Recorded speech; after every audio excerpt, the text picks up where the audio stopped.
Hello friends, कैसे हो? I hope आप अच्छे होंगे। हम इस वीडियो के अंतर्गत देखेंगे ये आपके कलाम के प्रीवियस ईयर क्वेश्चन पेपर है ना, उनका एक तरह से विश्लेषण दे रखा है, एनालिसिस। ठीक है, तो आप चाहे तो लेवल फर्स्ट वाले हो, यानी कह सकते हैं 1 to 5, 6 to 8 हो, दोनों के लिए ये इंपॉर्टेंट रहेंगे। हालांकि देखा जाए ये सब्जेक्ट की बात करें तो हिंदी से संबंधित होंगे, और इसमें जो भी प्रीवियस के ईयर के क्वेश्चन पेपर हैं केवल वही मिलेंगे आपको इसके अंतर्गत। ठीक है, जो अब तक हो चुके हैं। ये परीक्षा विशेषज्ञ है रीट 2025 के लिए, तो ये कलाम की है। हालांकि इसकी रेट तो 110 रुपये फिक्स कर रखी है। हालांकि आप इसकी अगर PDF लेना चाहें तो टेलीग्राम से ले सकते हैं, आप खुद से भी करना चाहें तो भी कर सकते हैं। ठीक है, जरूरी नहीं है वीडियो देखना। ठीक है, आपको अगर खुद से पढ़ना अच्छा लगता है तो नीचे तौर से आप इसे डाउनलोड करके खुद से कर लीजिएगा। देखिएगा, इसमें बताया क्या गया है कि जो भी आपके टॉपिक है ना सिलेबस में, वो सभी से अब तक कितने क्वेश्चन बने हैं ना, वो सभी इसमें इंक्लूड है। जैसे मैं आपको बताना चाहूँ, जैसे मान लीजिएगा जैसे वर्ण विचार और शब्दकोश होता है टॉपिक। ठीक है, तो इससे अब तक टोटल देखा जाए तो 5 और 3 8 और 2 10 और 3 13 क्वेश्चन पूछे गए हैं। कब कब पूछे गए हैं? 2011 लेवल फर्स्ट और सेकंड में ये पूछे गए थे। जैसे लेवल फर्स्ट में 3, लेवल 2 में 5। इसी प्रकार 2017 की लेवल फर्स्ट में पूछे गए थे 2 क्वेश्चन। फिर 2022 की जो लेवल 2 है, समझ रहे हो ना, उसमें 3 क्वेश्चन। तो इस प्रकार ये 13। तो इस प्रकार टॉपिक वाइज 13 के हैं। तो ये तो ग्रामर के हैं, वो हम आज इसके अंतर्गत जो टीचिंग मेथड होती है ना, जैसे पेडागोजी बोल दीजिएगा या शिक्षण विधि या कुछ भी कहिएगा। ठीक है, तो उन्हीं को देखेंगे। तो आप देखिएगा 33 नंबर किधर है? 33 ये देखिएगा, यहाँ से 29 का 33। तो जो भाषा शिक्षण की विधियाँ है ना, जो अब तक कितने टोटल क्वेश्चन बने हैं वो देख लीजिएगा। मैं इसे ऐसे करके लास्ट में ला रहा हूँ। 66 क्वेश्चन पूछे हैं। तो इन 66 क्वेश्चनों को देखेंगे आज की वीडियो के अंतर्गत। हालांकि मैं चाहूँ तो इसको पूरी जो बुक है उसका वीडियो डाल दूँ, लेकिन लंबा हो जाता है बहुत ज़्यादा, तो इस वजह से। ठीक है, शॉर्ट चलेंगे, वही 20 या 25 मिनट का वीडियो होगा। आपको सभी भाषा शिक्षण की जो भी विधियाँ हैं वो सभी मिल जाएंगी। ठीक है, उनका पिछले सबसे बड़ी बात ये है कि कलाम की ये जो विशेषांक है ना, इसका बस एक ही रोल मुझे लगा है कि इनका जो एक्सप्लेनेशन है ना, ये व्याख्या दे रखी है क्वेश्चनों की, वो मस्त दे रखी है। वो और किसी बुक में नहीं मिलेगी। जो प्रीवियस ईयर के क्वेश्चन पेपर देखेंगे ना किसी के भी, मैं ये नहीं कह रहा कि और के अंड के नहीं आते, जैसे उत्कर्ष के भी आते हैं, लेकिन जो कलाम की में मिलेगा ना कंटेंट, वो आपको नहीं मिलेगा। टू द पॉइंट होंगे और बार बार यही क्वेश्चन रिपीट हो जाते हैं, क्योंकि टॉपिक फिक्स है। भाषा से जुड़ी विधियाँ फिक्स टॉपिक है, तो इनसे जितने भी प्रीवियस में क्वेश्चन बने ना, फायदा ये रहेगा कैसा भी क्वेश्चन बन के आए आपका क्वेश्चन सॉल्व हो जाएगा। सिंपल सा लॉजिक ये है। ठीक है, और बाकी जो टॉपिक दे रखे उन्हें भी देखेंगे और टाइम मिलता जाएगा जैसे ही करते जाएंगे। ठीक है, तो अब हम डायरेक्टली चलते हैं भाषा शिक्षण वाले पेज पर। अब जैसा देख पा रहे होंगे, तो मैं देखो विश्लेषण जो इंपॉर्टेंट है मैं उन्हीं की बात करूँगा, बाकी आप खुद से देख लेना। खुद का मेरी से ये है कि आप स्क्रीन पर सामने चलते रहेंगे तो आप देखते रहना। ठीक है, जिनकी मैं बता दूंगा कि ये क्वेश्चन बार बार रिपीट होते हैं, क्योंकि मैं बहुत से क्वेश्चन पेपर करा रखे हैं, तो उस नॉलेज के आधार पर बताते चलूँगा। ठीक है, तो आप देख पा रहे होंगे ये 33 नंबर है। तो 33 नंबर टॉपिक है जिस भाषा शिक्षण की विधियाँ। तो आप देख लीजिएगा इससे किस प्रकार के क्वेश्चन पूछे गए। मैं जूम कर रहा हूँ तो थोड़ा धुंधला सा दिखाई दे, तो मैनेज करना और देखते चलते हैं। ठीक है, देखो 564 नंबर क्वेश्चन इसलिए है क्योंकि हम 33 नंबर टॉपिक देख रहे हैं जो शिक्षण विधियों से संबंधित है। भाषा की जो शिक्षण विधियाँ होती हैं ना, उनसे संबंधित, चाहे आप L1 वाले हों चाहे आप L2 वाले हों, दोनों के लिए इंपॉर्टेंट है ये। ठीक है, तो पहला क्वेश्चन है, पहला मीन्स ये 564 नंबर के हिंदी भाषा शिक्षण की विधियाँ हैं। कौन कौन सी विधियाँ हैं इनमें से? तो ये सभी हो जाएंगी। क्यों हो जाएंगी? कि अनुकरण विधि, भाषा प्रयोगशाला विधि और आगमन निगमन। तो प्रयोग सभी इसका राइट आंसर हो जाएगा। अब देखिएगा एक्सप्रेशन देखिएगा। अब तक जितनी भी भाषा शिक्षण की या हिंदी की टीचिंग मेथड पढ़ी होंगी आपने, तो इतनी विधियाँ नहीं देखी होंगी भाषा शिक्षण की आपने, किसी भी टीचर से पढ़े हों आप। मैं ये नहीं कह रहा, या किसी के भी नोट्स हों आप देख लेना मिला के, इतनी विधियाँ आपको एक साथ नहीं मिलेंगी। ठीक है, तो देखिएगा जो भाषा शिक्षण की विधियाँ कौन कौन सी हैं, जैसे व्याकरण, वाद, द्विभाषा, व्यतिरेकी, निगमन, सूत्र, भाषा संसर्ग, व्याख्यान, रसास्वादन, समवाय, दूरस्थ, भाषा शिक्षण यंत्र, उपकरण विधि, प्रत्यक्ष विधि, सैनिक विधि, आगमन, निगमन, अनुकरण, ध्वन्यात्मक, श्रुत लेखन, साक्षात प्रदर्शन और भाषा प्रयोगशाला। ये सभी आपकी भाषा शिक्षण की विधियाँ हैं। हमें क्वेश्चन पूछा था, एक तो भाषा प्रयोगशाला ऑप्शन देके, और एक अनुकरण और एक आगमन निगमन। तो ये 3 ऑप्शन हमें देके पूछा था क्वेश्चन। ठीक है, तो आप समझे होंगे, तो देखते चलिएगा आप तो। ठीक है, अब देखिएगा 565 नंबर क्वेश्चन कि भाषा शिक्षण के सिद्धांत कौन से? तो ये सभी हो जाएंगे। कैसे? प्रेरणा का, क्रिया का और जीवन से जोड़ने का। एक चीज़ ध्यान रखिएगा, ये फ्री के नंबर होते हैं। कैसे होते हैं? अगर आप इन सिद्धांतों को, जो भी हैं 20 या 22 हैं, अगर इन्हें एग्जाम से पहले ज़्यादा नहीं तो 2-3 बार भी देख लेंगे ना, और प्रीवियस के क्वेश्चन पेपर देख लेंगे, तो आपका ये क्वेश्चन गलत नहीं होगा। ठीक है, तो यही सेम देखो, ये तो लेवल फर्स्ट में पूछा है 2015 में, 15 मीन से ये कि 2016 में पेपर हुआ था। ठीक है, और लेवल 2 में यही सेम पूछा है। देखो, भाषा शिक्षण के सिद्धांत वही है, प्रेरणा, क्रिया और जीवन से जोड़ने का और उपयोग सभी, इसका राइट आंसर हो जाएगा। अब देख लीजिएगा शिक्षण के सामान्य सिद्धांत। सामान्य शिक्षण कह दीजिएगा इन्हें, यानी सिद्धांत या भाषा शिक्षण के सिद्धांत को कुछ भी नाम दे दीजिएगा। ठीक है, वो एक ही बात होती है। जैसे कि मैं नाम बताते चलता हूँ इसके, जैसे क्रियाशीलता का सिद्धांत, प्रेरणा का, रुचि का, पुनर्वलन का, प्रयत्न का, अभ्यास का, इसके अलावा और भी दे रखे हैं, देखिएगा ये दे रखे हैं। ठीक है, जैसे अनुकरण का, स्वाभाविकता का, लोकतांत्रिक का, बाल केंद्रित, स्वतंत्रता का, सहानुभूतिपूर्ण, लिखने से पहले मौखिक का, नियोजन का, चयन का, व्यक्तिगत भिन्नता का, विभाजन का, बहुमुखी प्रयास का, जीवन से संबंध स्थापित करने का, और बोलने और लिखने का, सामंजस्य और बाकी शिक्षण सूत्रों के प्रयोग का सिद्धांत। ये 21 दे रखे हैं। अगर आप 21 को अगर जिनमें तो इम्पोर्टेंट देख लेंगे ना, तो भी काम चल जाएगा। यानी ये फ्री के नंबर होते हैं शिक्षण विधियों में, एक बार 2 बार देखिए काम बन जाएगा आपका। ठीक है, यानी क्वेश्चन गलत नहीं होगा, सिंपल सा ये पूछा जाएगा। तो अब देखो, इसमें वही क्वेश्चन लिए गए हैं जो ज़्यादातर रिपीट होते हैं, ये ध्यान रखना। ठीक है, 567 नंबर क्वेश्चन पूछा है, आगमन विधि के रूप की संख्या कितनी है? तो इसके 2 रूप होंगे, और वो 2 रूप हम आगे चल के एक्सप्लेनेशन दे रखा है उसमें बताया गया है। ठीक है, बाकी 568 नंबर है, वाक्य विश्लेषण के शिक्षण हेतु उपयुक्त विधि कौन सी होगी? यानी जो हम सेंटेंस एनालिसिस करें तो उनके लिए कौन सी विधि इंपॉर्टेंट रहेगी? तो वो आगमन विधि रहेगी। ठीक है, तो ऑप्शन नंबर ये सही हो जाएगा। अब देखिएगा इनकी एक्सप्लेनेशन। ठीक है, देखो आगमन विधि के बारे में बताऊंगा नहीं, क्योंकि आपने पढ़ रखी होगी किसी न किसी के थ्रू, तो इनकी विशेषता देख लीजिएगा। देखो, ये तो आगमन विधि के बारे में बताया गया है, ये उनकी विशेषता है। इसमें बालक सक्रिय रहता है, यानी एक्टिव रहेगा, और हमारा जो मेंटल विकास हो जाएगा, इससे प्रयोग प्रणाली भी कहते हैं इसे ही। ठीक है, और भी देख लीजिएगा। देखिएगा, ये वाले है ना आगमन विधि की प्रणाली के सोपान, या इसे इंग्लिश में स्टेप के नाम से पूछता है ये।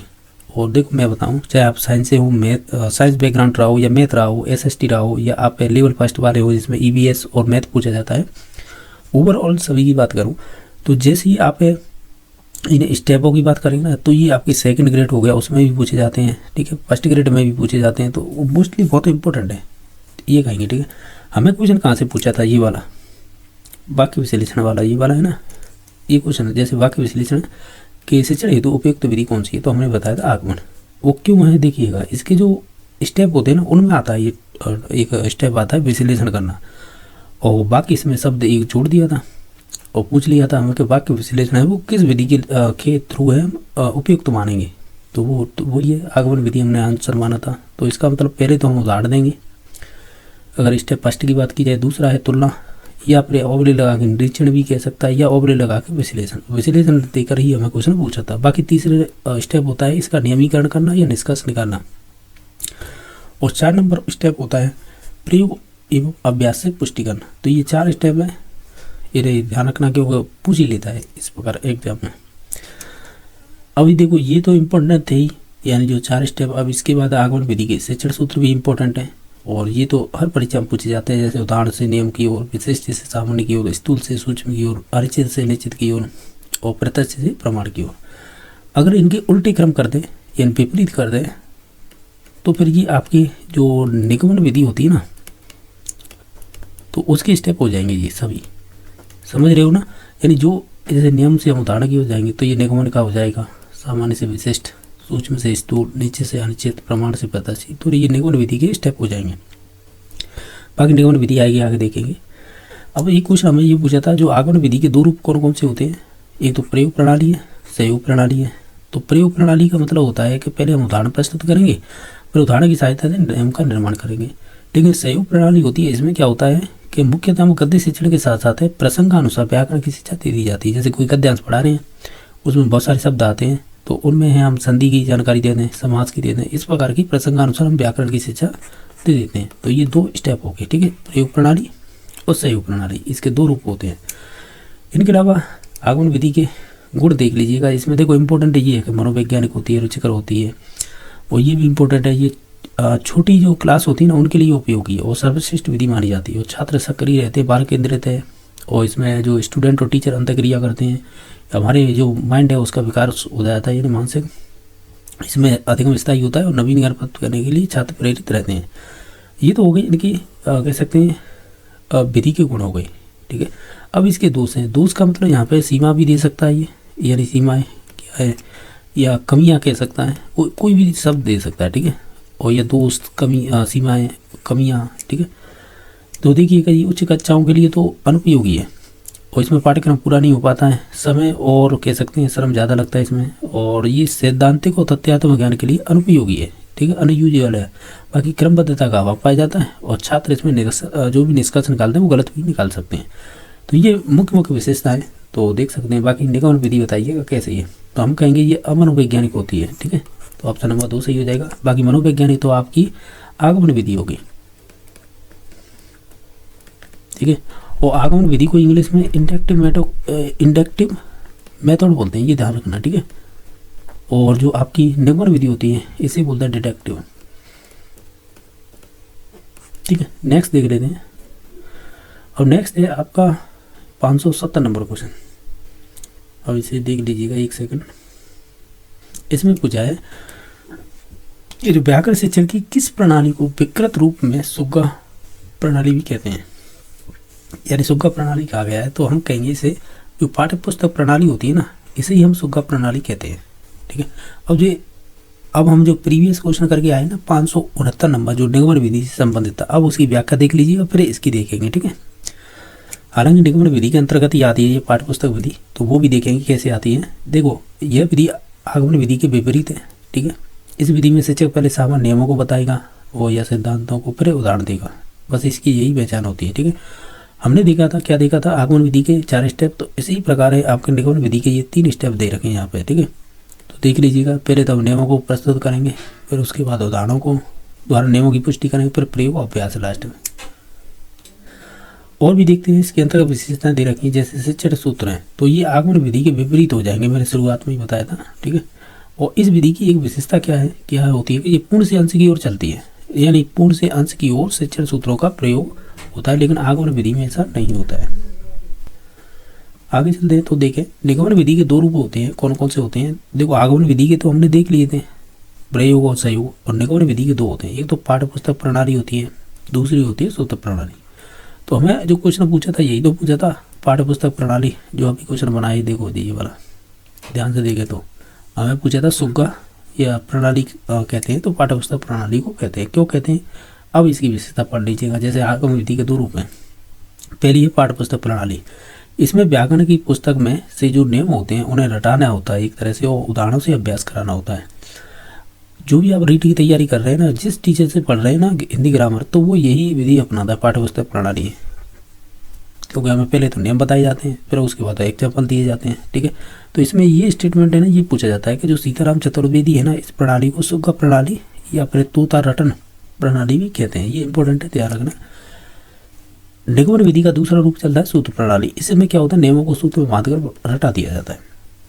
तो आपको ध्यान रखना है, आगमन विधि के 2 रूप होते हैं, निगमन विधि के भी 2 रूप होते हैं। अब इसकी विशेषताएं देखिएगा। जो निगमन विधि है ना, उसका उल्टा चलेगा।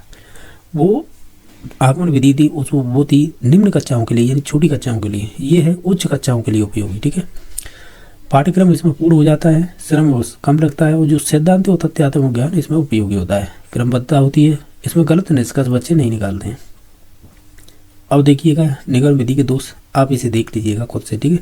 हमें क्वेश्चन ये पूछा था कि ये अमनोवैज्ञानिक होती है और रुचिकर होती है, ठीक है। अमनोवैज्ञानिक वाला क्वेश्चन हमें पूछा गया था, बाकी ये खुद से देख रहे हैं आप, ठीक है। नेक्स्ट देखते हैं, जो अनुकरण विधि की रचना के लिए प्रयुक्त है, तो वो आपकी जो प्राइमरी लेवल होता है ना, उसमें ज़्यादा उपयोगी होती है। क्वेश्चन नंबर 572 है कि लेखन और उच्चारण के लिए अनुकरण विधि उपयोगी है, तो वो फिर से भी प्राइमरी के लिए उपयोगी होगी, यानी क्वेश्चन एक ही है, बनाने के तरीके अलग हो गए हैं। अब देखिएगा अनुकरण विधि, आप खुद से पढ़ने से मैं जो बताने वाला हूँ वो देखिएगा। ये कह रहे लेखन हेतु अनुकरण, इस रेखा जैसे दे रखा है ना, रूप रेखा अनुकरण, स्वतंत्र अनुकरण, इसमें दे रखा है पेस्टोलॉजी अनुकरण, भारिया मोंटेसरी अनुकरण और जैक्टोट अनुकरण। ये इंपॉर्टेंट है क्योंकि ये बहुत उपयोगी है आपकी लेखन विधियों में, ठीक है। तो ये वाला इंपॉर्टेंट है। बाकी क्वेश्चन तो बनाता है, उसकी थ्योरी तो दे रखी है, ये सामने अनुकरण विधि क्या होती है या प्रणाली, और बाकी ये चीज़ देख लेना आप, ठीक है। नेक्स्ट है 573 भाषा से सूत्र विधि का मूल स्रोत कौन सी भाषा मानी जाती है। हालांकि देखा जाए हिंदी संस्कृत से ही आई है, तो निश्चित तौर से संस्कृत ही होगी। और सूत्र विधि होती क्या है ये देखिएगा। देखो ये तो दे ही रखा था क्वेश्चन में, इसमें क्या होता है, व्याकरण के नियमों को सूत्र में बांध कर रटा दिया जाता है। और इस विधि में क्या होता है, संस्कृत से ली गई है और पाणिनि का जो अष्टाध्यायी सूत्रों पर आधारित है ना, उसी के आधार पर है। ठीक है, इस विधि की सबसे बड़ी विशेषता ये कि संक्षिप्तता होती है और निश्चितता होती है। इस विधि में रटने पर ज़्यादा जोर दिया जाता है, इसलिए ये अमनोवैज्ञानिक और नीरस विधि कहलाती है। ये इंपॉर्टेंट है और ये वाला। ठीक है, बाकी ये तो था ही, क्योंकि इसमें जो व्याकरण के नियम हैं उन्हें सूत्रों में बांधकर रटा दिया जाता है। अब आते हैं 574 नंबर क्वेश्चन है। ये इंपॉर्टेंट है क्योंकि ये क्वेश्चन रिपीट होते रहते हैं इस प्रकार के। ठीक है, ये भी इंपॉर्टेंट है। जैसे व्याकरण अनुवाद विधि को किस नाम से जाना जाता है, तो हम उसे कहते हैं भंडारकर विधि। इसकी विशेषताएं आगे चल के पढ़ेंगे। बाकी इस विधि में मातृभाषा के माध्यम से किसी भी नवीन भाषा को पढ़ाया जाता है। और यह कथन कौन सी विधि के संदर्भ में कहा गया है, तो ये कहा गया है आपकी परोक्ष विधि।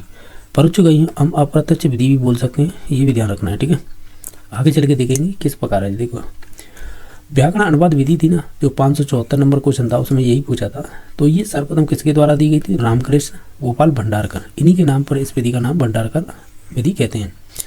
ये द्वितीय भाषा शिक्षण की सर्वाधिक प्रचलित और सबसे प्राचीन विधि मानी जाती है। इसे ही परंपरागत या शास्त्रीय विधि भी कहते हैं। तो ये पॉइंट इंपॉर्टेंट है, ये भी इंपॉर्टेंट है। और हमें क्वेश्चन पूछा था वो ये वाला कि इसमें जो परोक्ष या अप्रत्यक्ष विधि भी कहते हैं। ये व्याकरण को भाषा की आत्मा कहा गया है। ठीक है, व्याकरण के नियम इसमें रटा दिए जाते हैं। तो ध्यान रखना, ये परोक्ष या अप्रत्यक्ष विधि कहलाती है। तो इसकी विशेषता यही थी, क्या थी, ये वाला क्वेश्चन था ना। इस विधि में मातृभाषा के माध्यम से हम किसी भी नवीन भाषा को पढ़ाया जाता है। ठीक है, और ये जोर किस पे देती है, देखा जाए तो ये है इसमें दे रखा है क्या, एक सेकंड, देखो ये है इसकी विशेषता कि ये नवीन भाषा को पढ़ाया जाता है इसमें, किसके थ्रू, मातृभाषा के थ्रू। बस ये ध्यान रखना है। तो ये विधि कौन सी है, भंडारकरी विधि है। इसके अन्य नाम के नाम से जाना जाता है परोक्ष या अप्रत्यक्ष विधि। अब इसमें देख लीजिएगा, ये स्टेप संस्कृत में पूछे जाते हैं। सर्वप्रथम द्वितीय भाषा के व्याकरण का ज्ञान दिया जाता है। फिर उसके बाद मातृभाषा का द्वितीय भाषा में अनुवाद किया जाता है। फिर द्वितीय भाषा का मातृभाषा में अनुवाद और शब्दकोश की जानकारी दी जाती है। और इसके तथ्य देखें, यानी विशेषता, वो ये मातृभाषा की इसमें कह सकते सहायता ली जाती है। और इसमें एक सूत्र चलता है, शिक्षण का ज्ञान से अज्ञात की ओर। कम समय में शब्द भंडार अधिक कर सकते हैं हम इसके। देखो, ओवरऑल देखा जाए इस भंडारकर विधि में मैंने देखा है, ये क्वेश्चन पूछा जाता है सेकंड ग्रेड में। जो भंडारकर विधि है ना, ये किस पर ज़्यादा जोर देती है, यानी किन कौशलों पर, तो ये RW पर ज़्यादा जोर देती है, यानी रीडिंग और राइटिंग पर, यानी पढ़ना और लिखने पर। एक क्वेश्चन और पूछा जाता है कि जो प्रत्यक्ष विधि होती है वो किन कौशलों पर ज़्यादा जोर देती है, इसे डायरेक्ट मेथड कहते हैं। ये हिंदी में भी चलती है, इंग्लिश में भी। तो ये देती है LS पर, यानी सुनने पर और बोलने पर, या कह सकते हैं सुनना और भाषण देना, एक तरह से वो दोनों ही पर ज़्यादा जोर देती है। कौन सी विधि, डायरेक्ट। और जबकि RW पर भंडारकर विधि। तो यही दे रखा था कि पढ़ना और लिखना कौशल में ज़्यादा जोर देती है, इसमें समय और श्रम कम लगता है। और विशेषता ये दे रखी है, ध्यान रखना, ये अमनोवैज्ञानिक विधि और अरुचिकर विधि कहलाती है। और देखिएगा, एक क्वेश्चन ये भी पूछा जाता है, कौन सा, जो भंडारकर विधि थी उसमें हम कौन कौन सी कौशलों पर ज़्यादा जोर दे रहे थे, R और W। ठीक है, और किसे इग्नोर करते हैं एक तरह से, जिस पर ध्यान नहीं देते हैं, वो है LS। ये वाली विशेषता है ना, ये आपकी RPSC में पूछी गई है। ठीक है, कि कौन सी विधि है, ऑप्शन दे दिए जाते हैं कि जो सुनने और बोलने पर एक तरह से इग्नोर करती है या उस पर समुचित विकास नहीं करती है, तो वो होती है भंडारकर विधि। ठीक है, देखो पूछने के अलग अलग तरीके होते हैं, मैं बताते जा रहा हूँ हालांकि सभी चीज़ें, फिर भी आप कुछ चीज़ें आप थोड़ी में देख सकते हैं। ठीक है, इसमें स्पष्ट तो नहीं दिखाई दे रहा है, लेकिन फिर भी मैं बता दूँ आपको, जो इम्पोर्टेंट है मैं उनकी बात कर रहा हूँ। ठीक है, अब देखिएगा, जो प्रत्यक्ष विधि है ना, डायरेक्ट मेथड बोलते हैं इसे, तो ये दोनों में ही उपयोगी है, इंग्लिश हिंदी दोनों में। ठीक है, अब देखिएगा इसके उपनाम क्या है, इसे नेचुरल विधि भी बोल देते हैं, नेचुरल मेथड यानी प्राकृतिक विधि, सुगम विधि भी बोल देते हैं, और निर्बाध विधि, ये तीनों इसके उपनाम है। ठीक है, ये दे रखा है उपनाम। ये सर्वप्रथम फ्रांस में 1901 में गुइन महोदय ने ये विधि सर्वप्रथम प्रयोग में लाए थे। और भारत में कब आई थी, ये बंगाल में टिपिंग ने की थी, मद्रास में येट्स ने, बम्बई में फ्रेजर ने। इनके भी क्वेश्चन बन जाते हैं एग्जाम में। ठीक है, अब देखिएगा, व्याकरण अनुवाद विधि के दोषों को दूर करने वाली विधि कौन सी है, प्रत्यक्ष विधि। ठीक है, द्वितीय भाषा से चढ़े तो सीधा द्वितीय भाषा में ही होता है।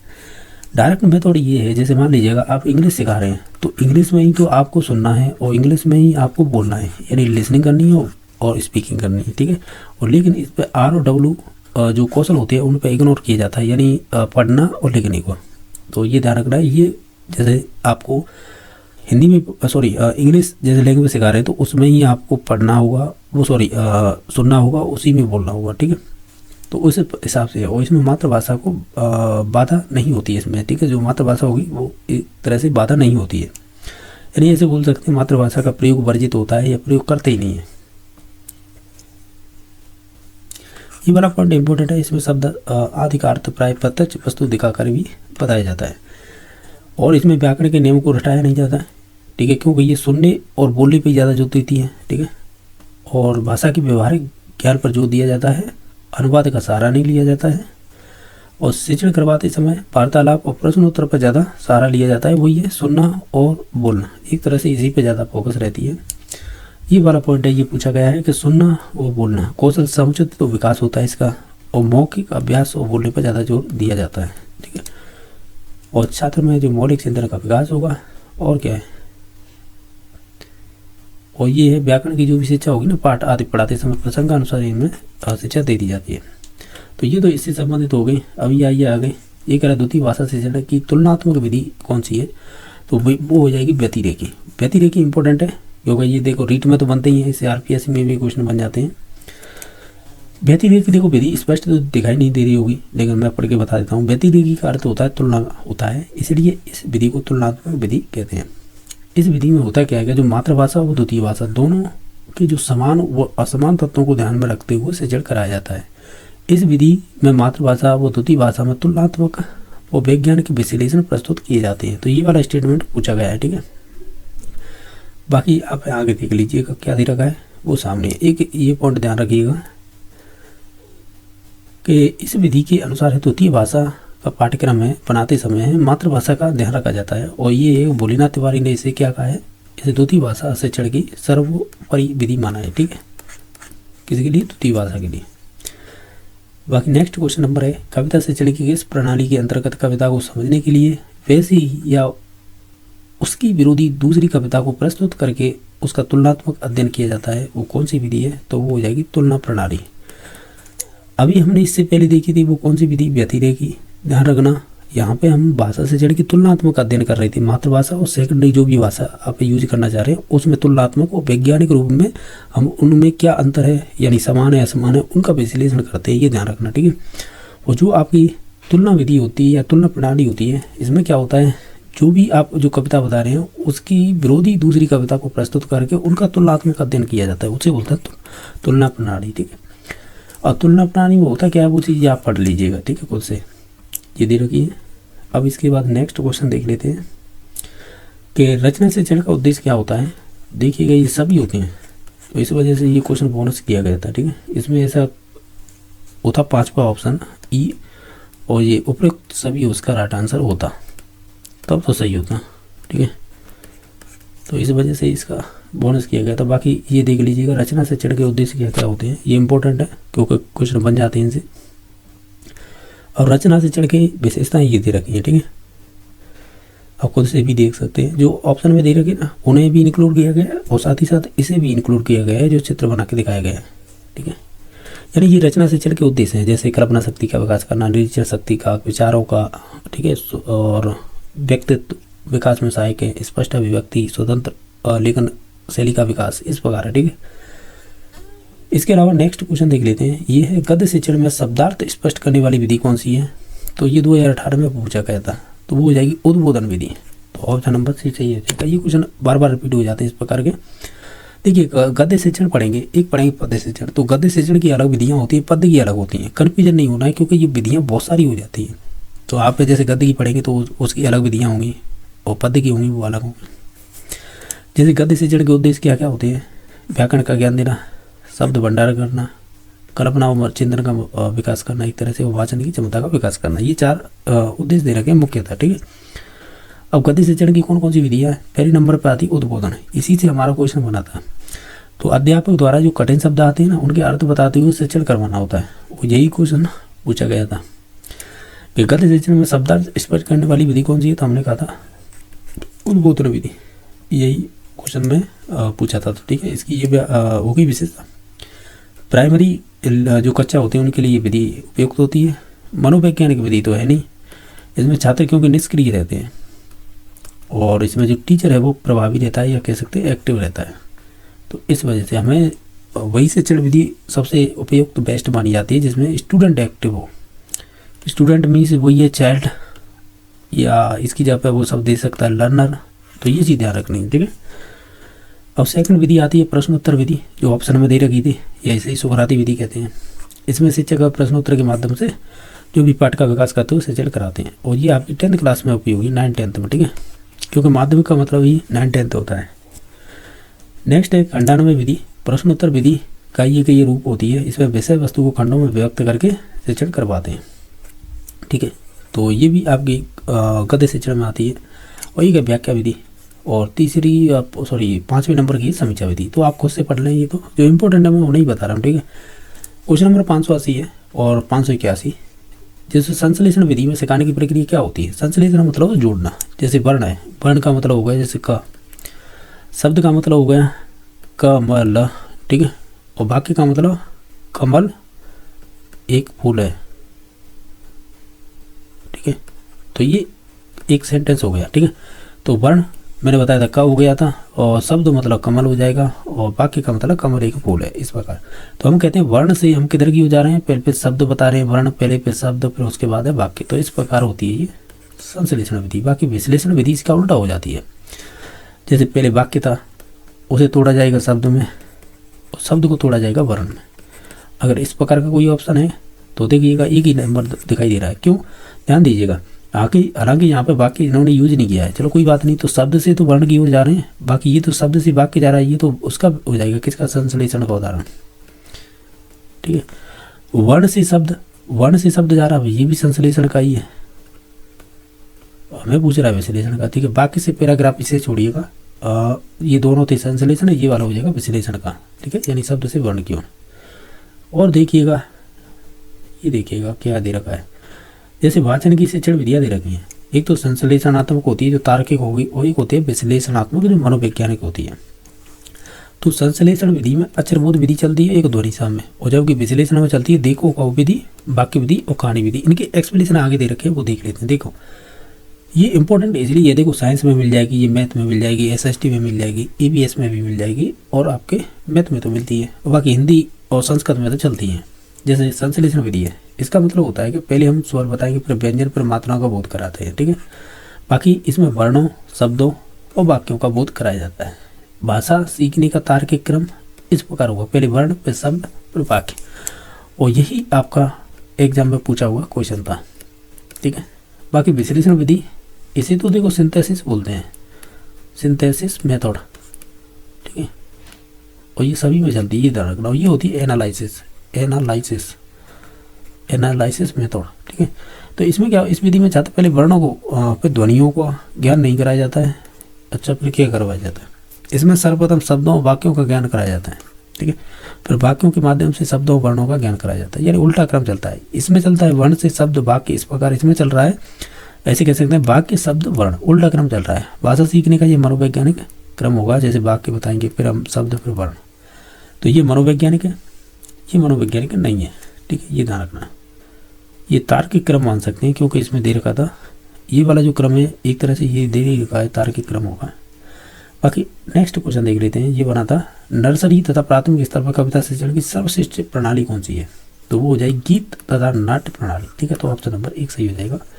बाकी ये विशेषता दे रखी है, गीत प्रणाली क्या होती है, अभिनय प्रणाली क्या होती है, ठीक है। तो आप खुद से पढ़ लें और बाकी क्वेश्चन देख लेते हैं। ये कह रहा है कि योजना शिक्षण विधि के प्रवर्तक कौन है? तो वो हो जाएंगे W.H. किलपैट्रिक। ये सभी विधियों में आती है। विधि मीन्स ये कि ये वाली बहुत पूछी जाती है, SST में तो सर्वाधिक, फिर उससे कम ये हिंदी, फिर कह सकते हैं आपके साइंस में भी पूछी जाती है, और मैथ में भी, और EVS इनमें ज़्यादा रोल रहता है इसका। अब देखिएगा, योजना विधि या योजना शिक्षण विधि है, इसके प्रवर्तक W.H. किलपैट्रिक हो गए थे। फिर प्रोजेक्ट विधि है, में शिक्षा प्रदान की जाती है किस प्रकार की? तो जीवन उपयोगी शिक्षा दी जाती है, ठीक है। तो ऑप्शन नंबर बी सही हो जाएगा। बाकी अब देखिएगा, जो प्रोजेक्ट मेथड है ये योजना विधि है, ठीक है। इसके जन्मदाता था किलपैट्रिक, ठीक है। और देखो ये कह सकते हैं प्रोजेक्ट विधि सबसे पहले जो कार्य करने वाले थे वो थे जॉन डेवी, और इन्हीं का नाम सर्वाधिक आता है। ठीक है, जॉन डेवी और किलपेट्रिक का, यानी प्रोजेक्ट विधि को सबसे पहले कार्य करने वाले जॉन डेवी। उनके शिष्य कौन रहे थे? किलपेट्रिक। इस विधि में प्रस्तुत यानी इन्होंने प्रस्तुत की थी। फिर उसके बाद है जब कि स्टीवेंस है, इन्होंने प्रोजेक्ट विधि की परिभाषा दी थी, जो परीक्षा में ये पूछी जाती है, ये वाली, कि जो प्रोजेक्ट है ना वो एक समस्यात्मक कार्य है जिसका समाधान उसके प्राकृतिक वातावरण में रहते हुए किया जाता है। तो ये भी इम्पोर्टेंट है, और ये दोनों नाम है जॉन डेवी और किलपेट्रिक, ये भी इम्पोर्टेंट है।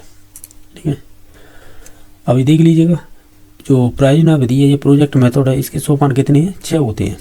ठीक है, जो ये परिस्थिति का निर्माण, योजना चयन, योजना का कार्यक्रम, योजना का क्रियान्वयन करना, और योजना के कार्य का मूल्यांकन करना, योजना का लेखा जोखा। तो इस प्रकार ये 6 स्टेप हैं। देखो क्वेश्चन किस प्रकार बनी है वो देखिएगा, इधर आइएगा। ये पूछा था शायद या तो लेवल फर्स्ट या सेकंड में रीट में, कि विलियम किलपेट्रिक ने प्रायोजना विधि के 4 सोपान बताए थे। अब देखिएगा क्वेश्चन क्या आया था कि उसमें पूछा था कि प्रायोजना विधि के मुख्य सोपान कितने होते हैं। तो उसमें ऑप्शन था 4 भी था और 6 भी था। तो बोर्ड ने पहले तो इसका राइट आंसर 4 माना, जब उसका रिवाइज आंसर किया ही तो उसने 6 भी माना, यानी इन दोनों को माना है। उसका मानने का रीजन ये था कि किलपेट्रिक के अनुसार प्रायोजना विधि के 4 सोपान होते हैं। तो वो ये थे: उद्देश्य, योजना, क्रियान्वयन, मूल्यांकन। लेकिन जो सामान्य हम पढ़ते हैं ना, यानी सामान्य तौर पर, तो वो 6 स्टेप होते हैं। तो वो ये थे, इसमें 2 स्टेप ज़्यादा हो जाते हैं, किनमें? सामान्य तौर पर देखते हैं।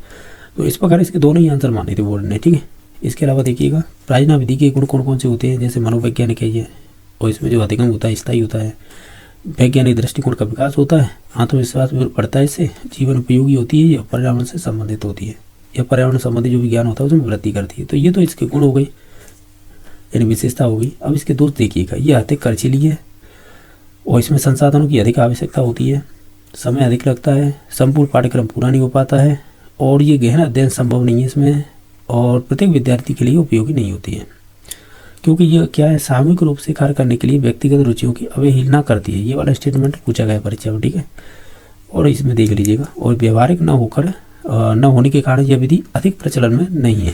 तो ये ध्यान रखना है। अब देखिए प्रस्तावना का मुख्य उद्देश्य क्या होता है। तो हम कहते हैं नवीन ज्ञान ग्रहण हेतु तत्पर रहना, ये तत्पर करना, ये वाला 3 ऑप्शन सही हो जाएगा। हालांकि प्रस्तावना आपने पढ़ी होगी, जो भी DL की होगी आपने, और या DL के अलावा यानी एक तरह डिप्लोमा होता है, ये की होगी B.Ed। तो B.Ed और DL करते थे ना, उसी में तो पाठ्य योजना बनाते थे, और पाठ्य योजना का अगर देखा जाए मुख्य उद्देश्य होता है नवीन ज्ञान ग्रहण करते हुए तत्पर करना। हालांकि ये भी होता है, इसका रीजन ये भी होता है, हम पूर्व ज्ञान के साथ नवीन ज्ञान को जोड़कर पढ़ाने के लिए छात्रों को नवीन विषय वस्तु का मानसिक रूप से तैयार करना भी एक प्रस्तावना तैयारी कहलाता है। ठीक है, तो पूर्व ज्ञान से जोड़कर पढ़ाना ये भी प्रस्तावना के अंडर में ही आता है, ये भी ध्यान रखना है। नेक्स्ट है रंगमंच अभिनय विधि क्या है। तो नाटक की विधि मानी जाती है। ठीक है, रंगमंच ऑप्शन नंबर C सही हो जाएगा। देखो अभिनय विधि जो होती है ना, इसका प्रयोग नाटक शिक्षण में किया जाता है, ये तो मालूम होगा। इस विधि के 2 उपभेद होते हैं, एक तो कच्चा अभिनय विधि और एक रंगमंच अभिनय विधि। यह इसी रंगमंच अभिनय कह रहा है, तो वो रंगमंच विधि होती है एक तरह से। ठीक है, कच्चा अभिनय विधि क्या होती है? अध्यापक छात्रों को नाटक को पात्र में भूमिका बांट कर दे देता है, और उसी प्रकार भूमिका के अनुसार बच्चे बातें करेंगे और काय का अभिनय करेंगे। ठीक है, अब इसकी विशेषता आप खुद से पढ़ लीजिएगा। ठीक है,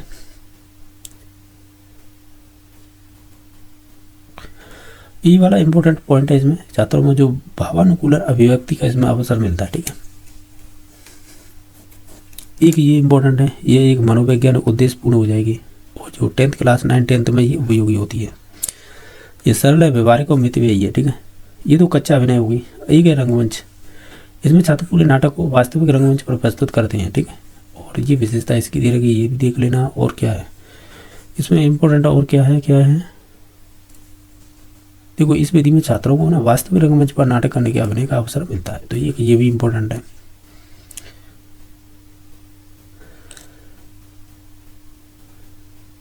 एक ये भी है। ठीक है, रंगमंच की तैयारी करना, नाटक का निर्देशन, संचालन इत्यादि के अवसर मिलते हैं, और छात्रों को नेत्र शक्ति का विकास होता है इसमें प्राप्त ज्ञान स्थायी होता है। तो ये विशेषता आप खुद से भी देखना है, हर चीज़ बताने की नहीं होती है, आप खुद से भी समझते होंगे कि उद्बोधन विधि के उपवेद नहीं है। ये हमने शुरुआत में की थी, उद्बोधन विधि की थी, उसी में हमने व्याख्या विधि पढ़ी थी, खंडान्वय विधि पढ़ी थी। तो हमने 5 प्रकार पढ़े थे, एक समीक्षा विधि भी पढ़ी थी। तो उसमें से उपवेद कौन सा नहीं है, तो उसमें हमने अनुवाद नहीं पढ़ा था, तो ये ध्यान रखना, ठीक है। बाकी कहानी थी, दृश्य विधान थी, अभिनय थी। हालांकि उसमें 5 कह सकते हैं विधियाँ दे रखी थी, वो आपकी दे रखी थी। एक सेकंड, देखिए मैं बता दूं आपको, जैसे कनेक्ट कर पाए तो देखो ये वाली यहाँ पे जो गद्य शिक्षण की थी, समझ रहे हो ना, तो गद्य शिक्षण की विधियाँ थी वो 5 थी। कौन कौन सी? एक तो उद्बोधन विधि थी, ठीक है। दूसरी थी आपकी प्रश्नोत्तर, जैसे सुकरात विधि कह रहे थे। फिर तीसरी थी खंडान, चौथी थी व्याख्या और 5वीं थी समीक्षा। लेकिन अब ध्यान रखना, इस उद्बोधन विधि के उपवेद पूछे थे कि उपवेद कौन सा नहीं है, तो उपवेद कितने हैं देखिएगा। अब हम उसी पे चलते हैं क्वेश्चन पे। हमें ये पूछा था कि उद्बोधन विधि का उपवेद नहीं है, तो हमने कहा था अनुवाद नहीं हुआ। देखिएगा, उद्बोधन विधि है ना, रचना शिक्षण के लिए प्रस्तुत विषय में संबंध विद्यार्थी की जिज्ञासा जागृत करती है। इस जो भी ज्ञात सामग्री होगी वो क्रमबद्ध रूप से व्यक्त करने के लिए, उन्हें प्रेरित करने के लिए छात्रों में जैसे भाव, विचार और तत्वों को प्रकाशित करने के लिए शिक्षक प्रश्नों की सहायता लेता है। हालांकि देखा जाए तो इसमें देखिएगा, आगे आगे पढ़ते आएंगे, ठीक है। जीवन चरित्र, आत्मकथा, दृश्य विधान, अभिनय, कहानी अथवा घटनाओं के वर्णन में इस प्रणाली का प्रयोग किया जाता है। हालांकि आप ये कहेंगे इसमें तो अभिनय दे रखा है, लेकिन यहाँ पर हमें अनुवाद पूछा था। अभिनय तो इसकी एक तरह से उपवेद माना जाएगा, दृश्य विधान भी माना जाएगा, कहानी भी मानी जाएगी, अभिनय माना जाएगा, लेकिन अनुवाद नहीं माना जाएगा, ठीक है। इस प्रकार आप देख सकते हैं। बाकी व्याकरण शिक्षा स्वतंत्र रूप से किस विधि में नहीं दी जाती है, तो वो हो जाएगी भाषा संसर्ग विधि, ठीक है। और बाकी निम्नलिखित में से रचना शिक्षण की विधि नहीं है, तो वो हो जाएगी भाषा संसर्ग, क्योंकि ये व्याकरण की विधि मानी जाती है। तो दोनों क्वेश्चन एक ही विधि से संबंधित है। अब देखिएगा, हम व्याकरण शिक्षा में स्वतंत्र रूप से किस विधि में नहीं दी जाती है, तो भाषा संसर्ग विधि। अब देखिएगा, इधर आइएगा, रचना शिक्षण की ये आपकी विधियाँ हैं और ये विधियाँ हैं, तो ये देख लीजिए। अब आ जाइए भाषा संसर्ग विधि, तो ये व्याकरण की विधि होती है। ये वाला क्वेश्चन था ना 589 नंबर, निम्नलिखित में से रचना शिक्षण की विधि नहीं है, तो वो भाषा संसर्ग इसलिए थी क्योंकि ये व्याकरण की विधि मानी जाती है, ठीक है। बाकी जो प्रवचन, प्रश्नोत्तर, निर्देशन देखिएगा, ये और ये ऑप्शन देके पूछे थे, ये रचना शिक्षण की विधियाँ मानी जाती है। अब देखिएगा, जो एक तो ये हो गया भाषा संसर्ग विधि व्याकरण की विधि मानी जाती है, ठीक है। इसके उपनाम होते हैं प्रासंगिक विधि या अव्याकृत विधि। अव्याकृत विधि के नाम से ज़्यादा पूछी जाती है, तो ये ध्यान रखना, ये इंपॉर्टेंट है। ये मान के चलिएगा, अगर इन रट लेते ना तो ये फिक्स हो जाते हैं क्वेश्चन हमारे, क्योंकि पूछना इन्हीं के थ्रू है कुछ ना कुछ। तो अब देखिएगा, ये कैसे द्वितीय भाषा शिक्षण हेतु विधि के अनुसार छात्रों को द्वितीय भाषा जानने के लिए जो विशेषज्ञों के संपर्क में लाया जाता है और उनसे वार्तालाप का अवसर देकर, और यह विख्यात लेखकों की अच्छी पुस्तकें संपर्क में लाकर शिक्षण करवाया जाता है। किसमें? आपकी जो अव्याकृत विधि का है, प्रासंगिक विधि का है, या जैसे ही भाषा संसर्ग विधि का है, ये तीनों की कह सकते हैं विशेषता दे रखी है, ठीक है। यानी मुख्यतः तो भाषा संसर्ग के उपवेद माने गए थे, प्रासंगिक और अव्याकृत, तो उनकी विशेषता है ये। इसमें अच्छे लेखकों की जो भी रचना है उन्हें पढ़ने के लिए दी जाती है, जिससे कि उसमें क्या है, बालक में स्वतः ही भाषा का अधिकार हो जाता है। यानी आप ऐसे कह सकते हैं व्याकरण की शिक्षा देने की जरूरत नहीं है, बच्चा खुद से ही सीख जाता है, ऐसे कह रहा है ये। इस विधि का मुख्य उद्देश्य होता है व्याकरण की शिक्षा के लिए बिना किसी भाषा का शुद्ध रूप से काम में लेना सिखाना, ठीक है। वही है ना, व्याकरण की शिक्षा के बिना है और फिर भी भाषा का शुद्ध काम में लेना सिखाना होता है, ठीक है। ये मुख्य विशेषता है, ये भी मुख्य विशेषता है, ठीक है। इसमें विद्यार्थी यानी जो बुद्धि होती है ना और तर्क का सहारा लेता है, और ये सैद्धांतिक नियमों पर ध्यान न देकर किस पर ज़्यादा देती है, भाषा के व्यवहार पर। ये भी क्वेश्चन पूछा जाता है। ऐसी कौन सी विधि है जो भाषा के व्यवहार पर ज़्यादा जोर देती है या उसे पढ़ने के पर ज़्यादा जोर देती है भाषा व्यवहार को, तो वो आपकी भाषा संसर्ग बोल दी है, या प्रासंगिक या अव्याकृत विधि, कुछ का नाम ले दीजिएगा आप। इस विधि में छात्रों को शुद्ध अनुकरण के अवसर प्रदान करने के लिए द्वितीय भाषा सिखाने पर जोर देती है। बाकी दोस्त इसमें ये है कि सभी छात्रों को द्वितीय भाषा जानने वालों के संपर्क में लाना होता है, यानी लाना होता है, तो वो संभव नहीं हो पाता है, ऐसा ये कह रहा है। बाकी व्याकरण का सैद्धांतिक, व्यवहारिक व क्रमबद्ध शिक्षण नहीं करवाया जा सकता, क्योंकि रैंडमली तो पढ़ रहे हैं, व्याकरण आप पढ़ नहीं रहे हैं, रैंडमली कोई चीज़ पढ़ रहे हैं, उसी के अनुसार आप भाषा सीख रहे हैं, तो इस वजह से, ठीक है। बाकी नेक्स्ट देख लेते हैं 590 नंबर क्वेश्चन। किस शिक्षा शास्त्री के अनुसार स्कूल एक बाग है, अध्यापक एक माली है और बच्चे एक पौधे के समान है, तो इसमें कहते हैं प्रोवेल, ठीक है। तो ऑप्शन नंबर इसे ही हो जाएगा। ये सर्वाधिक पूछा गया क्वेश्चन है, ये सभी परीक्षा में मिल जाएगा ये वाला, क्योंकि ये खेल विधियों के अंतर्गत आते हैं प्रोवेल, इस वजह से। नेक्स्ट है 591 नंबर क्वेश्चन, कविता शिक्षण की प्रश्नोत्तर प्रणाली को और किस नाम से जाना जाता है, जिसे कहते हैं हम खंडान्वय प्रणाली। ये आपकी गद्य शिक्षण पढ़ा था ना, तो गद्य शिक्षण में हमने पढ़ा था तो वो यही थी खंडान्वय विधि, तो जिसमें प्रश्नोत्तर के थ्रू पढ़ाया जाता है। अब देखो प्रश्नोत्तर या खंडान्वय विधि क्या है, इसकी विशेषता ये दे रखी है, और ये इस विधि को पद्यांश के खंड खंड करके भी प्रत्येक तथ्य या भाव विचारों के संबंध में प्रश्न पूछे जाते हैं। हालांकि ये संस्कृत में ज़्यादा चलती है, ठीक है, कौन सी खंडान्वय विधि, और इसकी विशेषताएं दे रखी है ये। इसके अलावा आइएगा इधर, ये कह रहा है इनमें से कौन सा उपन्यास शिक्षण का उद्देश्य नहीं है, तो हम कहेंगे अभिनय में निपुणता प्रदान करना। ये कोई आपके उपन्यास शिक्षण से संबंधित उद्देश्य नहीं होगा। बाकी छात्रों को स्वतंत्र स्वस्थ मनोरंजन और उन्मुख करना ये हो सकता है। छात्रों में द्रुत गति के मौनवाचन का अभ्यास कराना ये हो सकता है। भाषा एवं शैली में प्रचलित रूपों को परिचित कराना ये हो सकता है। लेकिन अभिनय कराना तो ये तो अलग बात हो जाती है नाटक वगैरह से। उपन्यास का शाब्दिक अर्थ होता है सामने रखना, परिभाषा ये दे रखी है, ठीक है। इसके अलावा उपन्यास के शिक्षण के कह सकते हैं उद्देश्य क्या क्या होते हैं, तो ये होता है मनोरंजन को उन्मुख करना, छात्रों में द्रुत गति मौन वाचन कार्य करना, भाषा शैली के परिचित कराना, बाकी कल्पना शक्ति, चिंतन, ग्राह्यता, समालोचना, इनका विकास करना। जो अभिनय थी ना उसमें निपुणता प्रदान करना, ये नाटक की शिक्षण का उद्देश्य होता है, न कि किसका, उपन्यास का। इस वजह से ये क्वेश्चन पूछा था और इसका राइट आंसर हमने लगाया था सी नंबर ऑप्शन, हालांकि दे ही रखा था। जो भाषा प्रयोगशाला होती है में नहीं होता है क्या, मोबाइल फ़ोन ले जाना कोई ज़रूरी नहीं होता। Bike microphone, tap recorder, video recorder, ये चीज़ें हो सकती हैं। अब देखिएगा भाषा प्रयोगशाला भी दी है। विश्व की पहली भाषा प्रयोगशाला का निर्माण अमेरिका USA में हुआ था। इसके अलावा इसको प्रवर्तक माने जाते हैं प्रोपाउंडर लॉरेंस स्टूलरो और डेनियल डेविस, ये दोनों ही माने जाते हैं। क्वेश्चन ये बना रहा है कि यह एक कक्षा शिक्षण की पूरक विधि कही जाती है, तो कक्षा में जो पढ़ाया जाता है उससे संबंधित अभ्यास करवाया जाता है। ये वाला क्वेश्चन है ऑलरेडी RPSC ने पूछा हुआ है, तो ये ध्यान रखना है, ठीक है। और रीट में तो ये बनाई क्या बनाया देख लीजिएगा कि जो भाषा प्रयोगशाला है उसमें क्या नहीं ले जा सकती या क्या उपयोगी नहीं है, मोबाइल फ़ोन उपयोगी नहीं माना जाता है। इनमें प्रयोगशाला में छोटे छोटे केबिन होते हैं ना, बूथ बने होते हैं उन्होंने, जिनमें ये गलत लिखा है छात्र बैठे होंगे, ऐसे होता है छात्र बैठते हैं, और इनको जो श्रवण प्रकोष्ठ भी कहते हैं, ठीक है।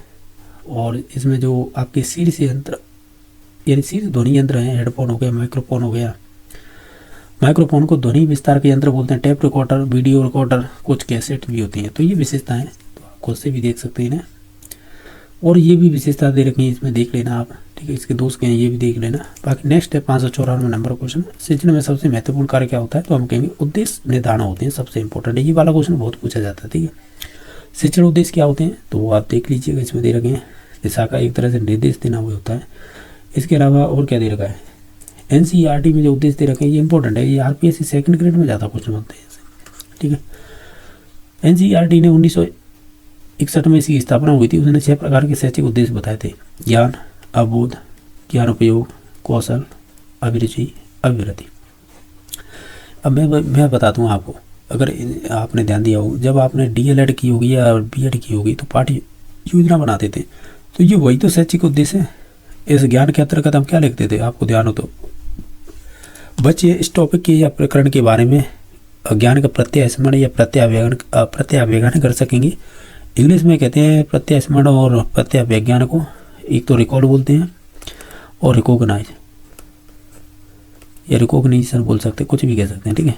यानी प्रत्यास्मरण, प्रत्यावेज्ञान, तो ये लिखते थे। अवबोध में ये होता था इसकी समझ विकसित कर सकेंगे, किसी भी प्रकरण के बारे में पढ़ाते थे, ठीक है। या अवबोध में हम लिखते थे इसकी तुलना या उसके उदाहरण दे सकेंगे या व्याख्या कर सकेंगे, इस प्रकार के लिखते थे। ज्ञान उपयोग में ये होगा कि पूर्व ज्ञान को सीखे हुए को कई बार नई परिस्थिति में उसका उपयोग कर सकेंगे। कौशल का मतलब ये था चित्र, ग्राफ, मॉडल या अन्य चीज़ें बना सकते थे, या ये स्किल में ही आएगा। और जिस चीज़ में रुचि होती थी बच्चे उससे ज़्यादा सीखते थे, ठीक है। और अभिवृत्ति का मतलब ये होता था, हालांकि इंटरेस्ट का मतलब यही है, यानी अभिरुचि का, कि बच्चे जिस चीज़ के बारे में रुचि होगी ना वो निश्चित तौर से उसे जल्दी सीखेगा और सीखने की तत्परता होगी। अभिवृत्ति का मतलब होता है एटीट्यूड, और एटीट्यूड का मतलब होता है कि उसके जो भी टॉपिक प्रकरण पढ़ाया था उसके बारे में सकारात्मक और नकारात्मक दृष्टिकोण विकसित कर सकेंगे। तो सकारात्मक ही लेते थे हम, क्योंकि पॉजिटिव बात करनी है, तो इस वजह से तो ऐसे लिखते थे। आपने पढ़ी होंगी ये चीज़ें सभी। बाकी इसके उद्देश्य हैं ये दे रखे हैं, ठीक है। बाकी नेक्स्ट क्वेश्चन देख लेते हैं। भाषा शिक्षण के स्वरत लेखन अभ्यास विधि का प्रमुख उद्देश्य नहीं है इनमें से, अगर आप देखेंगे तो वो हस्तलिपि का सुधारना ये आपकी भाषा शिक्षण के अंतर्गत नहीं आएंगी, यानी शुद्ध लेखन के अभ्यास विधि का प्रमुख उद्देश्य ये नहीं होगा। कौन कौन से होंगे? वर्तनी दोष दूर करना, शुद्ध लेखनी क्षमता का विकास करना, नवीन शब्दों का ज्ञान कराना, ये हो सकते हैं। लेकिन हस्तलिपि सुधारना ये तो आपकी लेखन विधि का एक तरह से मानेंगे उसके अंडर में, ना कि शुद्ध लेखन में, ठीक है। बाकी शुद्ध लेखन अभ्यास विधि इस प्रकार होगी, यानी आप बोलेंगे और शब्दों को लिखेंगे, वही होती है शुद्ध लेखन विधि, ठीक है। और इसके उद्देश्य होते हैं वर्तनी दोषों को सुधारना, नवीन शब्दों का ज्ञान कराना, शुद्ध लेखनी की क्षमता वक्ति भी लिखने को प्रेरित करना।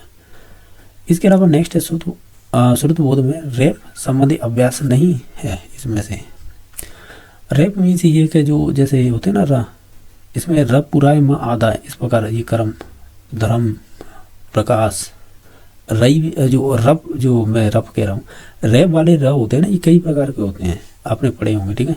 तो इसमें कबूतर है ना, इस कबूतर में तो कोई भी र नहीं है, ये तो र पूरा है, तो इस वजह से इसका ऑप्शन नंबर बी सही हो जाएगा। और मैं अभी इसमें देखिए बता देता हूँ क्या क्या है। उच्चारण संबंधी अशुद्धियाँ होती है, अक्षर की हो जाएगी, जिसमें भी अक्षर और सहकता अक्षर को लेकर, मात्रात्मक, अनुनासिक, ध्वनि, ध्वनि में भी आ जाएगी, ध्वनि लोप हो गया, ध्वनि आधिक्य हो गया, ध्वनि विपरीत हो गया या विपर्य बोल सकते हैं, नासिक हो गया, स्वराघात हो गया। तो ये उच्चारण संबंधी अशुद्धियाँ हैं। अब ये र के विभिन्न रूप होते हैं, जैसे सामान्य प्रयोग है, जैसे रमेश, रमा, रहीम, रजनी, ये दे रखे हैं। रैप का मतलब देखिएगा, यहाँ पे स्वर रहित र को व्याकरण में रैप कहते हैं, समझ रहे हो ना, आधा र ऐसे बोल सकते हैं। जब इसका प्रयोग दो वर्णों के बीच में होता है तो ये अपने आगे वाले वर्ण की शिरोरेखा पर लग जाता है। उच्चारण में सावधानी रखना अति आवश्यक है, जैसे चरम है, चरम, मरम, तो यानी ये र ना ऊपर चढ़ जाता है ये वाला, तो इस प्रकार क्रम बनेगा, गरम बनेगा। यदि आगे वाले वर्ण की शिरोरेखा पर मात्रा हो तो र उस मात्रा के आगे लगेगा, जैसे ये लिख रहा है ना गर्भित, तो ये इस पर चढ़ गया, गर्मी है, इस पर चढ़ गया।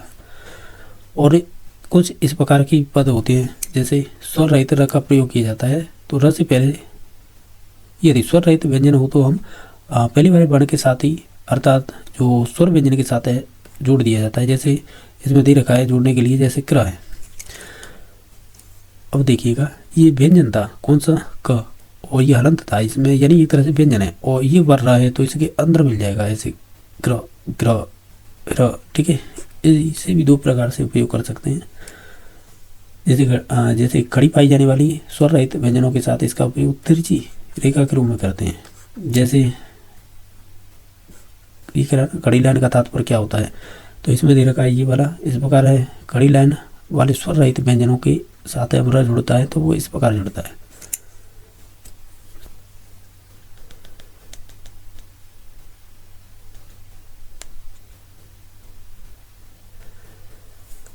ठीक है, तो नेक्स्ट देख लेते हैं अभी। अब ये कह रहा है कि छोटी पाई जाने वाली स्वर रहित व्यंजन र को उल्टी वी के रूप में आधार पर लगाया जाता है, अतः जिन व्यंजनों के नीचे आकार वृत्ताकार हो जाता है। इन तीनों की विशेषता दे रखी है, आप देख रहे हो। जैसे हम कई प्रकार से र लगाते हैं, एक तो ये वाला र, ठीक है, ऊपर लगता है, एक ये वाला भी, और कौन से लगते हैं, एक ग्रह वाला भी लगता है इस प्रकार का ग्रह में, ठीक है। और कौन सी र चढ़ते हैं, एक ये वाला भी चढ़ता है, जैसे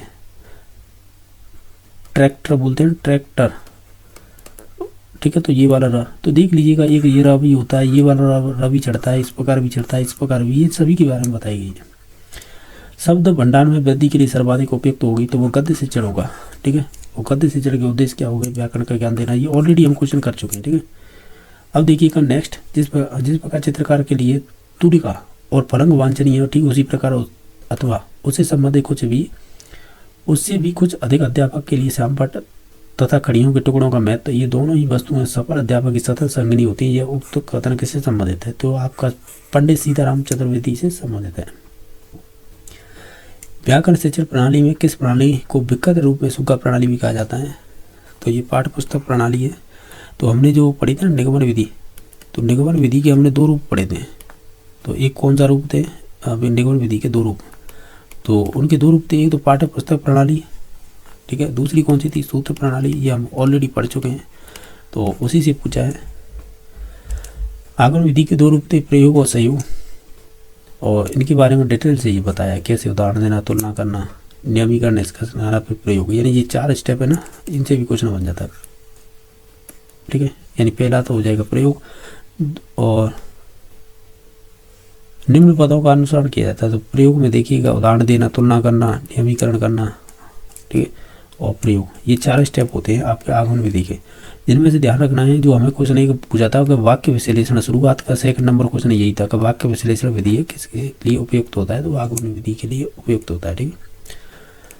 बाकी सहयोग प्रणाली होती है वो देख लीजिएगा, इस प्रकार होती है, इसे समवाय विधि भी कहते हैं, ठीक है।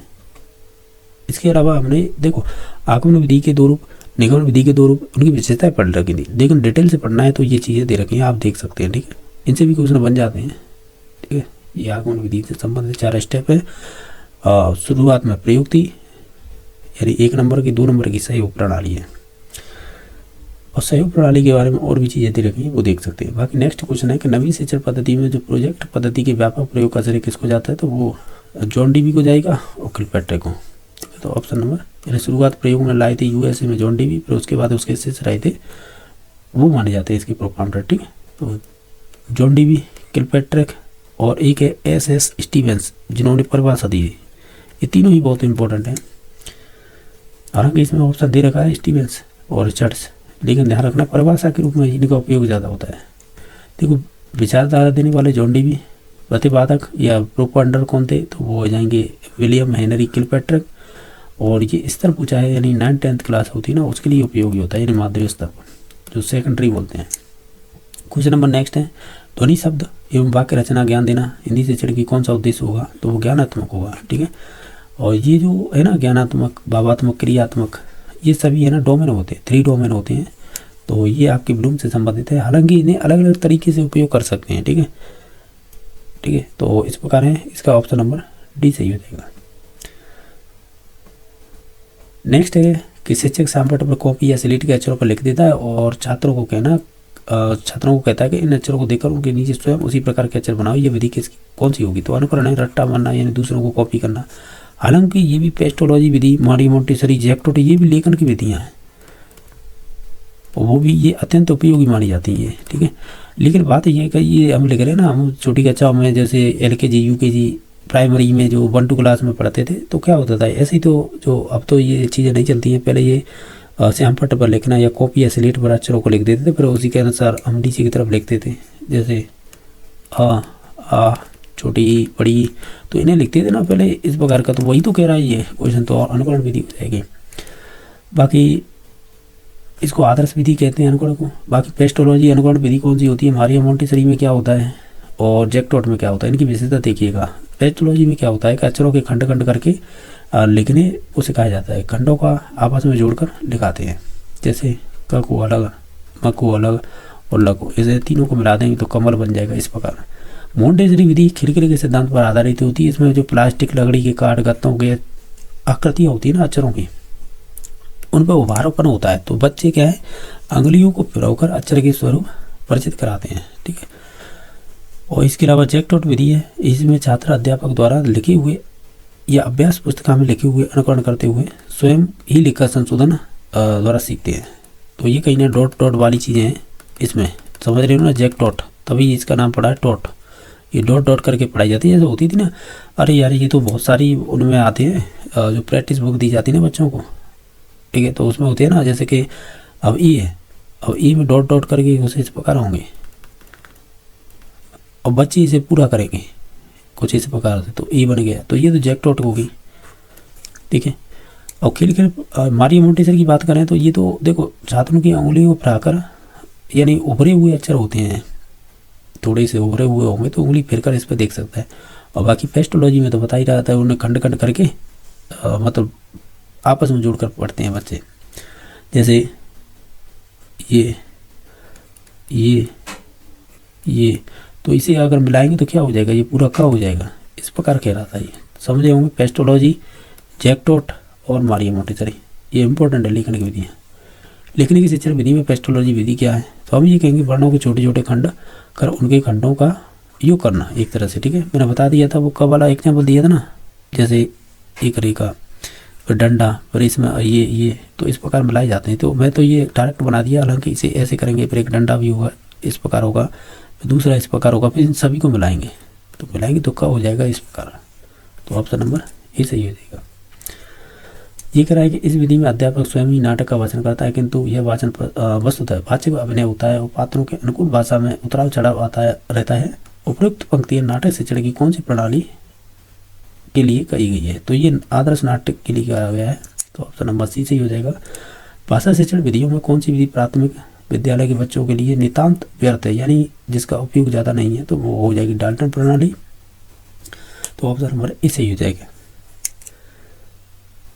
यानी ये भाषा शिक्षण के लिए उपयोगी नहीं है प्राइमरी स्कूल के लिए या बच्चों के लिए, ठीक है, तो ऑप्शन नंबर ए सही हो जाएगा। क्वेश्चन नंबर नेक्स्ट है, शिक्षण विधियों में ज्ञानेंद्रिय शिक्षा पर विशेष बल कौन सी विधि देती है? मारिया मोंटेसरी, क्योंकि ये बच्चों के उभरे हुए अक्षर होते हैं ना, उभरे हुए अक्षर होते हैं, उन पर क्या है, उंगलियों को प्रभावित, तो यानी ये है कि जो हमारे 5 सेंसरी ऑर्गन होते हैं ना, जैसे देखना, छूना, स्वाद, सुनना, तो इन सभी चीज़ों को ना ये विधि है वो ज्ञानेंद्रिय शिक्षा देती है, तो इस वजह से हमारी मोंटेसरी विधि कहलाती है ये, ठीक है।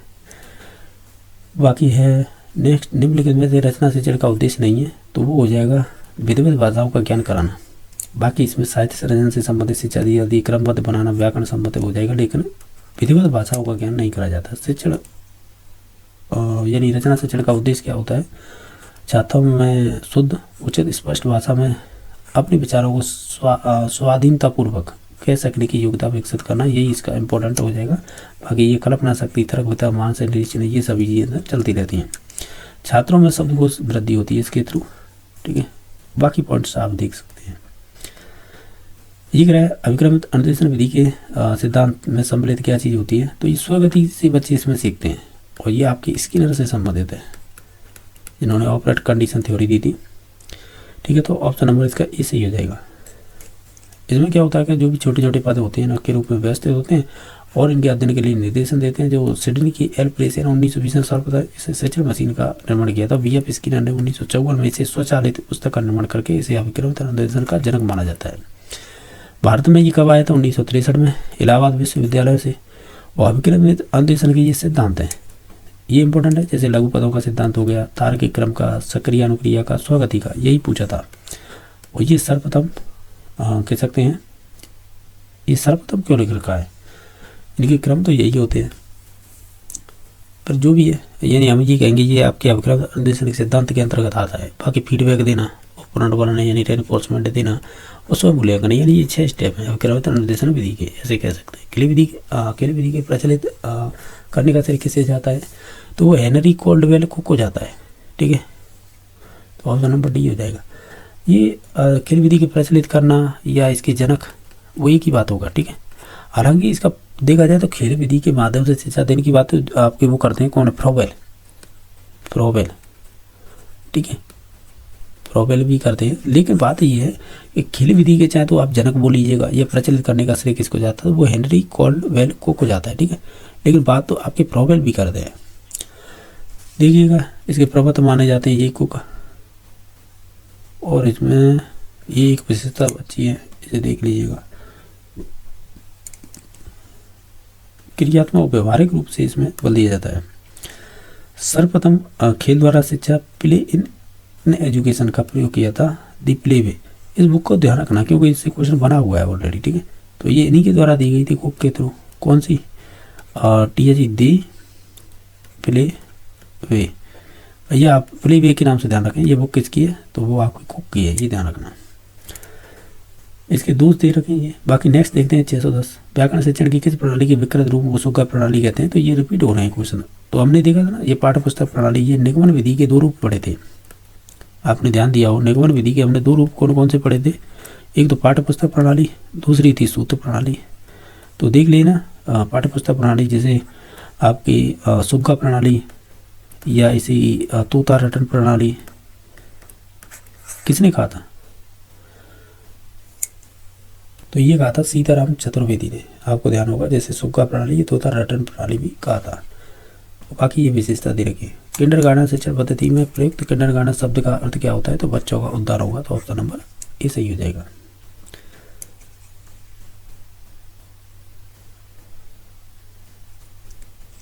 इसे ही बाल उद्यान कहते हैं।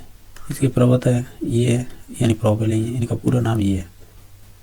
किंडर का मतलब बच्चे, गार्डन का मतलब बगीचा, जर्मन शब्द है ये। आयु वर्ग है, यानी शिक्षण प्रणाली है 4 से 8 वर्ष के बच्चों के लिए। किंडरगार्टन जर्मन का शब्द है जिसका अर्थ होता है बच्चों का बाग। ये सभी क्वेश्चन पूछे गए हैं, सभी इंपॉर्टेंट है।